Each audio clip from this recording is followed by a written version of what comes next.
But Dale, he wants to keep tabs on these suspects. You know, keep them out of trouble.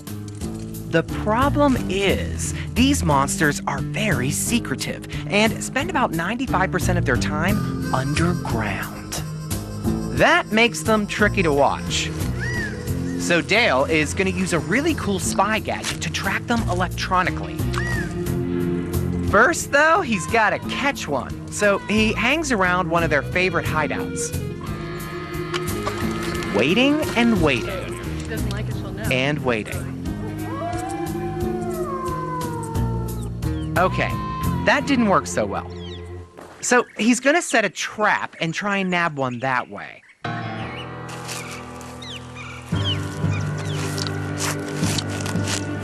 This heel-up right here is about to take an unexpected turn. Right into Detective Dale's clutches. Sarko! Kuhanin na natin yung bisikleta ko. Di ba nag-promise ka sa akin? Sige na, please. Kuhanin na natin. Oo, sige. Sige, kunin natin.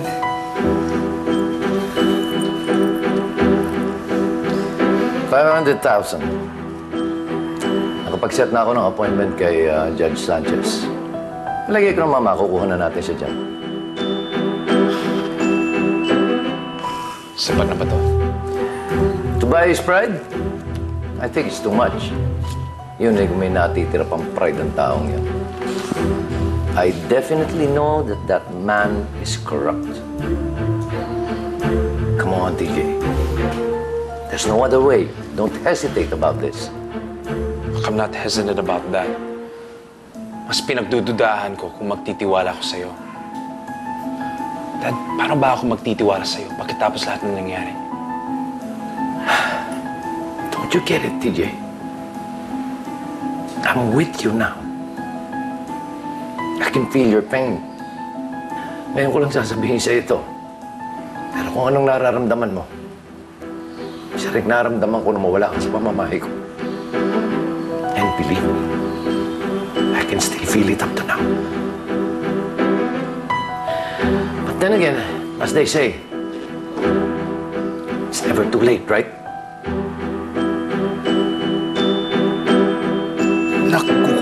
Kukulitin nga ng batang yan. Ano ba to, Tay? Ano ba gagawin natin? Baka naman pwede tayong bumalik sa bahay na lang. Nak, hindi naman tanga yung bata para hindi niya malaman yung bike niya o hindi. Paano nga yun? Pwede lang natin kunin yung bisikleta niya doon kala Jillian na... Paano yun? Nak, ako na lang kukuha. Sisiguraduhin ko hindi nila ako makikita. Tay, sige na, Nak. Kaya ko yun. Siguro naman, mas madali-dali dito yung bike kaysa kay Jillian.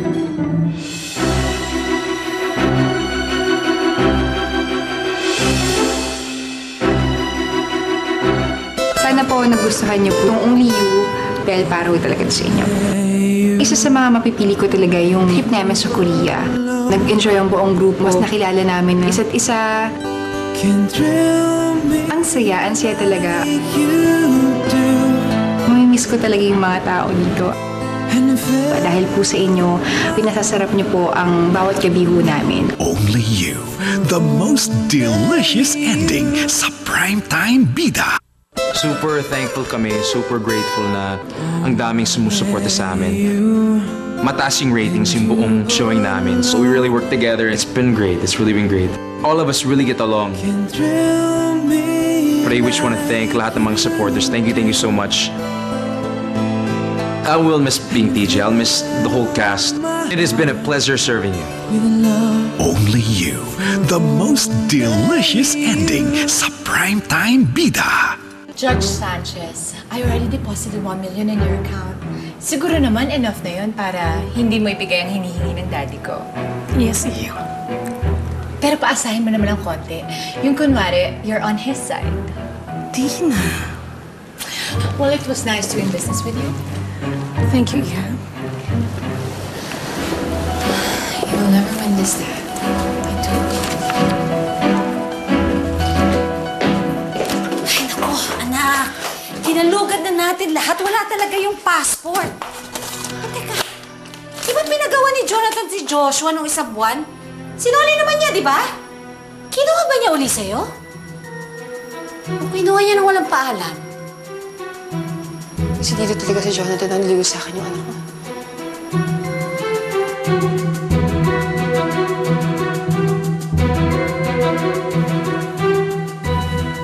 Pare ko, wala pa po si Tatay Rod. Gusto ko na kasi drive yung bike ko eh. Oo nga eh. Tagal, no? Pabalik na siguro yun. Naiinip na nga ako eh. Ako nga rin, Pogi. Gusto mo, maglaro na lang tayo nung lagi nating nilalaro. Yung habulan, yung cowboy tsaka Indian. Sige na!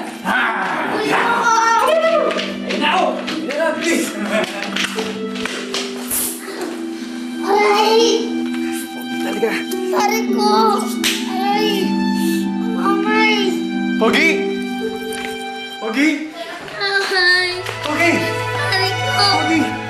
Aray!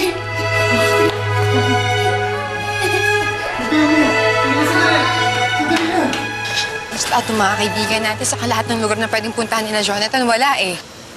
Jillian, don't worry. Pag na-aprobahan ng TRO, wala na tayong problema. Hindi ganito sa Jonathan eh. Hindi ganito yung kaibigan ko. Mabait na tao yun eh. Pero hindi ko alam kung ba't naging ganito sa selfish eh. Jillian, we can't control kung ano ang tumatakbo sa isip niya. But we can't allow his plans to happen. Basta wag lang tayong bumigay. Laban natin to. Magkasama tayo dito, Jillian. Para sa anak natin. Para sa pamilya natin.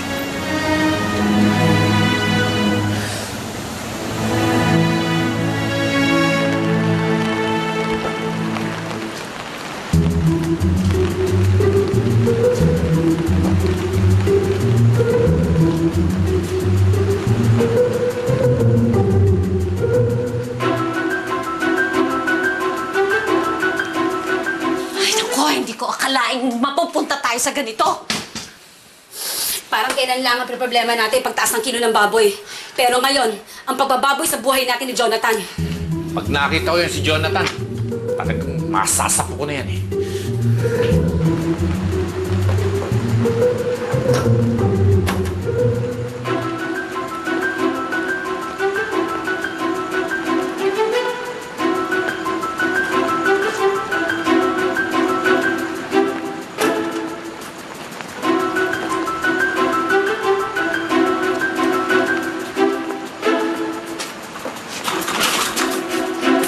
Ano yun?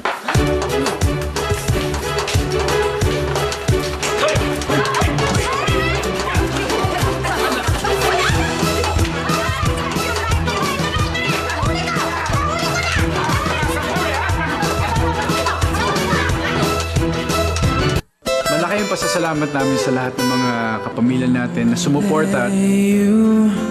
Kundi dahil sa kanila, hindi kami magkakaroon ng inspirasyon para pagbutihin namin lalo yung trabaho namin. Dito ko lang naramdaman na talagang buong-buo yung pamilya namin dito.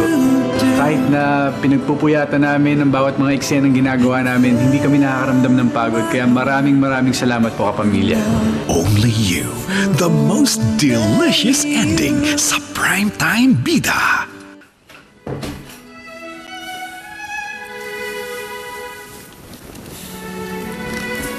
Pogi. Pogi, pasensya ka na talaga. Pati ikaw nadadamay. Pati ikaw nasasaktan. Sorry talaga, Pogi, ah.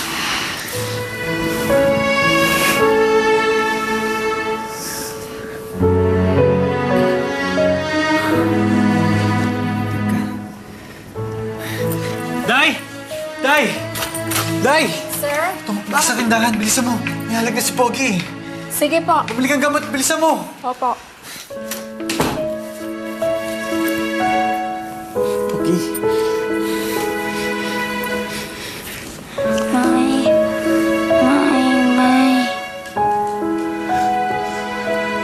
Pare ko, nasaan si Mama eh? Pare ko, nilalamig ako.